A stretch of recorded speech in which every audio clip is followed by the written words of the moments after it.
bawang, sibuyas, pinagbabaran, toyo, kalamansi. Takpan muna natin hanggang lumambot yung baboy.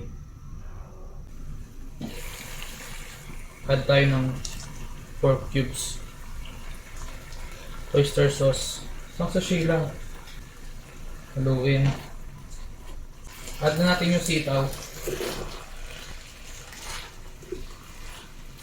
Add tayo ng konting toyo, suka, konting tubig. Takpan muna. Add tayong konting asukal, ng balanse.